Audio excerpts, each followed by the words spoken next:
अरे परिवर्तन तो हो चुका है। दीदी का पैर टूट गया है, वो बोल रही थी खेला होवे, खेलने के पहले उनका पैर टूट गया, वो ग्राउंड से बाहर हो गया कि ये सर्वे टर्वे कुछ नहीं है। 200 प्लस बीजेपी आएगा बंगाल में, ये कंफर्म है। बंगाल को जो बांग्लादेश बनाने का दीदी का जो सपना है ना, मोदी आएंगे तो ये सबसे पहले टूट जाएगा। बस यही फाइनल है, 200 पार हम लोग करेंगे। क्या भैया, पक्का पक्का 200 पार। उनका चेहरा देख के लगता साक्षात राम को देख लिए हैं। हम लोग उद्धार हो गए हैं, यही बहुत है। और इस वोट में तो ऐसे ही निकल जाएंगे। हम बोले एकदम रावण रावण रावण, लास्ट में रावण भी राम का नाम लिए, दीदी भी लास्ट एंडिंग में दीदी भगवान का नाम लेना शुरू कर दिया है। जय श्री राम। अगर आप हिंदू की बेटी हैं तो माथा में भुड़का लगा के क्यों आप मस्जिद में जाती है? लेकिन बंगाल के जो मुख्यमंत्री है, अभी लंगड़ा मुख्यमंत्री है ममता बनर्जी, वो बंगाल की जनता को हर नजर से देखते हैं। ठीक है, इसके खिलाफ हम लोग खड़गपुर का है, हम लोग दीदी तो खुद ही धोखाबाजी है। दीदी तो बंगाल के आदमी को धोखा दिए, पूरे आदमी को हिंदू मुस्लिम बंटवा दिए। यहाँ कोई हिंदू मुस्लिम का भेदभाव नहीं था। ये जो कुछ किया है दीदी ने किए। एक खिला चाहिए। दूसरा मेरे को दीदी को रेड कार्ड दिखा के ग्राउंड से बाहर कर दिया जाएगा। बंगाल का जनता मुसलमान जो है 30% है, उनको बोलता दूध दूधने वाला गैया है, बाकी सब बेकार है उनके लिए। दीदी कह रही है कि मोदी आएगा तो धोखा हो जाएगा बंगाल के साथ। कैसे धोखा हो जाएगा बंगाल के साथ? इतने साल से तो धोखा हो गया, आज तक धोखा ही हुआ। एक बार मोदी को भी ट्राई कर ले, वो धोखा देगा तो अगले साल चेंज करेंगे। तो कार्ड दिखाने से बोलता है नहीं चलेगा, तो सस्ता, हाँ सस्ता कार्ड, 7 कार्ड नहीं चलेगा बोलता है, तो फिर बना के क्या फायदा? दीदी से इतनी शिकायतें क्यों हैं? दीदी तो बिल्कुल किया है, वैसे काम ही किया है, इसीलिए शिकायत है। आप तो महिला होकर के महिला की बुराइयां कर रही हैं। तो क्योंकि हम लोग को मिलता ही नहीं कुछ, हम लोग गरीब है, हम लोग को कुछ नहीं मिलता। ममता दीदी बंगाल की बेटी है और बेटी पराया धन होती है। इस बार दीदी गई। क्या लग रहा है भैया, परिवर्तन नजर आ रहा है? अरे परिवर्तन तो हो चुका है। दीदी का पैर टूट गया है, वो बोल रही थी खेला होवे, खेलने के पहले उनका पैर टूट गया, वो ग्राउंड से बाहर हो गया। ठीक है, इस बार बीजेपी 200 पार होगा। अब लिख के रख लीजिए, बीजेपी का सरकार बनने वाला है और मोदी जी के सरकार में बंगाल में उन्नयन होगा और बंगाल की जो नारी है उसकी सुरक्षा मिलेगी, बंगाल की जो बेरोजगार है उसको रोजगार मिलेगा।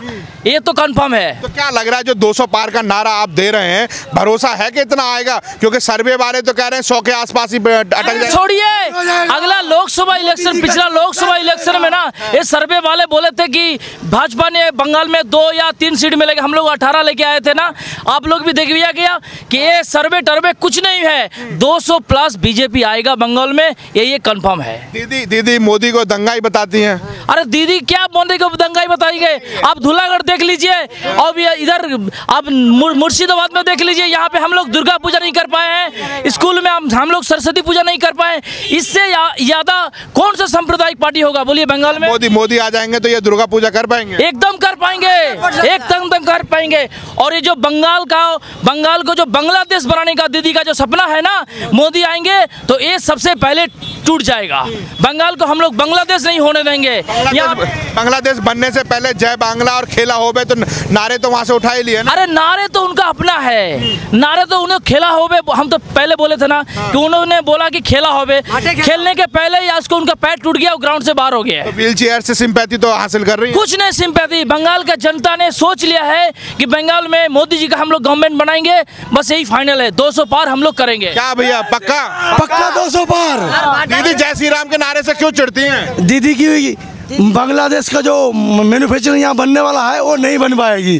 ठीक है, यहाँ जय श्री राम का नारा लगते रहेगा, हम जय श्री राम बोलते रहेंगे और दीदी चिढ़ते रहेगी। जय श्री राम। क्या जय श्री राम के नारे? खेला হবে सर, खेला হবে ना, এখন माठे खेला হবে, माठे खेला माठा खेला হবে सर। जय श्री राम। क्या मोदी जी के भरोसे चलेगा बंगाल? एकदम 100% सर, 100%। दीदी के भरोसे नहीं चलेगा? 100% सर, 100%। मोदी का लहर चलेगा। दीदी क्यों नहीं? नहीं सर, नहीं, वो तो तोलाबाज है सर। पहले उनके नेता के करप्शन जितने हैं सब मिटाने बोलिए सर। खड़गपुर में इतने सारे सिंडिकेट बना के नेता लोग बड़े बड़े घर बना रहे हैं। हमारे सामने में जो एमएलए साहब है 10 करोड़ का ये बनाया था बंगला है। हमारे इसके पूर्व भी एमएलए सब थे, आज तक कभी हमने नहीं देखा। हमारा देश का प्रधानमंत्री का भी रिमोट से घर नहीं चलता, हमारे यहाँ के एमएलए का रिमोट से चलता है। गरीब मर रहे हैं, उनके नेता सिंडिकेट बना रहे के यहाँ पर करोड़ों कमा रहे हैं। यहाँ पर नौकरी वगैरह कुछ नहीं है। युवा जो है एकदम बेकार हो चुका है। महिला लोगों के लिए भी यहाँ यहाँ पर कोई सुख सुविधा नहीं है। उनका चेहरा देख के लगता है साक्षात राम को देख लिए हैं, हम लोग उद्धार हो गए हैं, यही बहुत है। और इस वोट में तो ऐसे ही निकल जाएंगे। क्या राम देख लिया, जय श्री राम से दीदी चढ़ जाती है? एकदम, उनको डर नहीं है भैया। रावण जब डरे तो ममता दीदी क्या है, उनको तो डरना ही पड़ेगा ना।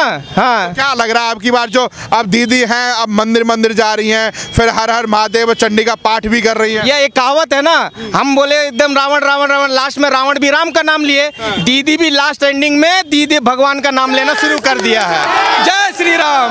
क्या चुनाव के समय जय श्री राम का नारा भी सुनने को मिलेगा दीदी के मुंह से? अरे नारा क्या सुनने मिलेगा, तो खुद बोलती है जय सिया राम बोल के, इससे बड़ी बात और क्या है। दीदी भी बोलती है आजकल, हाँ, उनके मुंह में ये सपने में भी नींद में भी उनको आता है जय श्री राम। तो क्या लग रहा है, योगी जी जैसे बोल के गए थे कि हनुमान जी कहते हैं कि जय श्री राम के नारे से या राम के नाम लेने से पूरा काम काज हो जाता है, तो वही दीदी भी चाहती हैं? निश्चित निश्चित, दीदी भी तो 100% देखिएगा, आखिरकार मोदी जी के ताल में ताल मिला के बोलेंगे जय श्री राम। मंच पर दिखाई देते एकदम। हम लोग हनुमान चालीसा में बोलते हैं कि संकट कटे मिटे सब पीरा, जो सुमरे हनुमत बलबीरा। जो हनुमान का और राम का जो नाम लेगा उसका बेड़ा पार है। राम का जो वो सबके काम का। तो दीदी को भी राम नाम एक दिन लेना ही होगा, तभी उनका उद्धार होगा, नहीं तो उनका भी उद्धार नहीं है। हम लोग राम के साथ में हैं और रहेंगे, ठीक है। ये पाकिस्तान नहीं है, बांग्लादेश नहीं है, ये इंडिया है और बंगाल है। यहाँ पे हम लोग, ये हिंदू का धरती है और हम लोग जय श्री राम सारा जिंदगी बोलेंगे। इसके लिए जो भी बलिदान देना पड़े हम लोग देंगे। ओके दादा, कहीं ना कहीं दीदी हैं, वो कहती हैं कि मैं हिंदुओं की बेटी हूँ, पंडित की बेटी हूँ, बंगाल की बेटी हूँ और गरीबों की मसीहा मानी जाती है ममता दीदी। अच्छा, वो बोलती है कि हम हिंदू का बेटी है। अगर आप हिंदू की बेटी हैं तो माथा में भुड़का लगा के क्यों आप मस्जिद में जाती है? आप क्यों की नमाज पढ़ती है, क्यों पढ़ते हैं? एक धर्म को आप अपमान करते हैं। अब हर धर्म को, हर मजहब को आदमी का अपना धर्म निभाने का अधिकार है, वो अपना निभाएंगे। लेकिन हम हिंदू ब्राह्मण की बेटी होके आप बुर्का पहन के क्यों मस्जिद में जाती है? पहले बंगाल की जनता को आप ये बताइए। तो क्या बंगाल की जनता ने एहसास करा दिया कि आप हिंदुओं की बेटी हैं तो हिंदुओं के पास आ जाइए? एकदम, बंगाल की जनता ने बोल रही है कि आप आइए, हिंदू के साथ में रहिए। आपकी जो तुष्टीकरण है, एक मुस्लिम तुष्टीकरण जो है, इसके खिलाफ है बंगाल की जनता। आपको हर इंसान को, बंगाल में जितना भी जनता है, सबको एक नजरिया से देखना चाहिए। लेकिन बंगाल के जो मुख्यमंत्री है, अभी लंगड़ा मुख्यमंत्री है ममता बनर्जी, वो बंगाल की जनता को हर नजरिए से देखते हैं, ठीक है। इसके खिलाफ हम लोग खड़गपुर का है, हम लोग खड़गपुर से।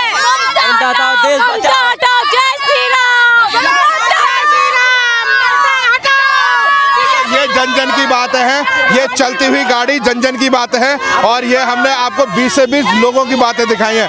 दादा, सबसे बड़ी बात है, जैसा आपने कहा कि अब की बार लंगड़ी सरकार चल रही है और व्हील चेयर पर प्रचार चल रहा है। दीदी कह रही है कि घायल शेर बहुत खतरनाक होता है। लेकिन घायल शेर बहुत खतरनाक उनकी बात है, लेकिन ये लंगड़ी सरकार नहीं चल सकती। सरकार को डबल इंजन की सरकार चाहिए।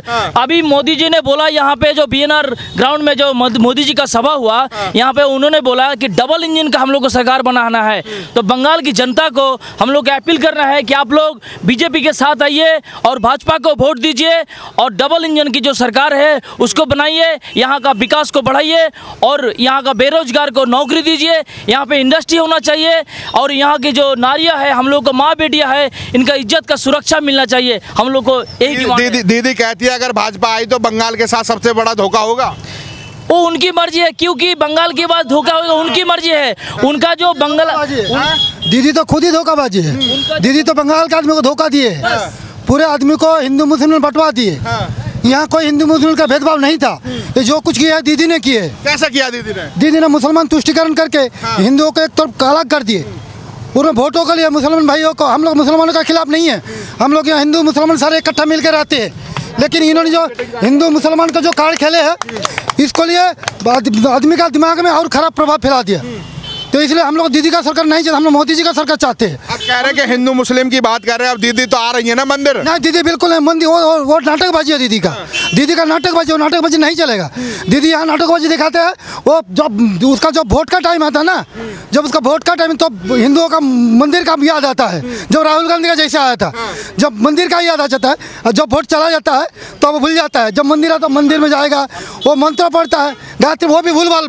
राहुल गांधी कह रहे हैं कि नरेंद्र मोदी तो झूठ बोल बोलते हैं? राहुल गांधी तो दादा क्या बोले, वो सबसे बड़ा आगे बार भी ये लोग ने सब मिलके सिंडिकेट एक तो बड़ा सा पार्टी बनाया था, सारे के सारे एक साइड में चले गए हैं, हमारे मोदी सरकार जी आए हैं। क्या क्या क्या सर, बहुत देर से सुनने लग रहे हैं, कुछ समझ आ रही है बात आपकी बात? ना वो जो दीदी बोल रहे हैं, जो खेला होवे तो खेला उन्नयन का खेला चाहिए। ये आदमी को खून करने का खेला क्यों खेलता है? ये तो आदमी को, लड़की को धर्षण करता है, एक खेला वो खेलता है। ये नहीं चलेगा वेस्ट बंगाल में। ये उन्नयन का जोर चाहिए। कैसा खेला होगा? खेला होना चाहिए, जोर का खेला होना चाहिए, चाकरी का खेला होना चाहिए, एक खेला चाहिए। दूसरा, मेरे को दीदी को रेड कार्ड दिखा के ग्राउंड से बाहर कर दिया जाएगा बंगाल का जनता। इतना विश्वास है? इतना विश्वास है। डीसी को रेड कार्ड दिखाएगा बंगाल जलता। इस बार जो खेला होगा बोल रहा है ना, वो आगे तो ग्राउंड से आउट हो गया है। जनता तो कह रही है कि काम तो किया है, गरीबों की मसीहा मानी जाती है। वो जो भी किया है वो 30% मुसलमान को लेकर किया है। वो बोलता दूध दुहने वाला गैया है, बोलता है मुसलमान को। बाकी अदर्स जो है वो बेकार है उनका लिए। मुसलमान जो है 30% है, उनको बोलता है दूध दुहने वाला गैया है, बाकी सब बेकार है उनका लिए। दूध देने वाली गाय की लात भी खाई जाती है। अब क्यों मंदिर याद आने लगा? अब ये दिखाने का, जब से 2014 में मोदी जी आने का बाद ये लोग को, सब सेकुलरिज्म वाले को अब मंदिर याद आने आएगा। उसका आगे मंदिर जाने से लोग सेकुलरिज्म में दाग लगता था। अब लेकिन सेकुलरिज्म में दाग नहीं लगता। मोदी जी आने के बाद ये लोग को मंदिर में जाना शुरू किया है।